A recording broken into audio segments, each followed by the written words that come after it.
دا په خوست کې د وچې میوې مارکیټ دی. د وچې میوې پلورونکي وایي چې په دا وروستیو کې د دوی کاروبار پراختیا پیدا کړې ده.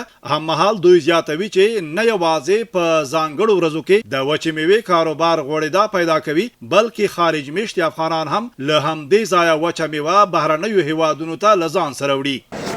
نه یوازې چې دا وچه میوه موږ نه په ځانګړې ورځو کې خلک وړي، بلکې خارج ته خلک یې انتقالوي.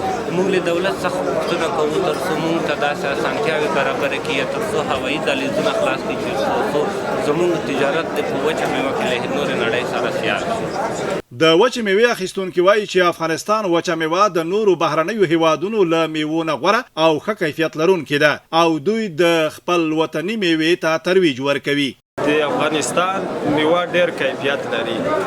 زه خپله خارج ته چې ځم، خارج دوبۍ ته ځم، ما ته انډیوالان زنګ وهي چې د افغانستان وچه میوه در سره راوړه. مثال په توګه چارمغز دی، بادام دی، ممیز دی. دا چې زه څو ځلې لاړ یم، ما ته زنګ واله ده راته ویلي دي چې دا وچه میوه در سره راوړه. دا مې وروړلې دي دوبۍ ته. دا ډېر ښه کیفیت لري، ډېره بهترینه میوه ده. په یوه هیواد کې به د افغانستان رقم ښایسته میوه وچه میوه پیدا نشي.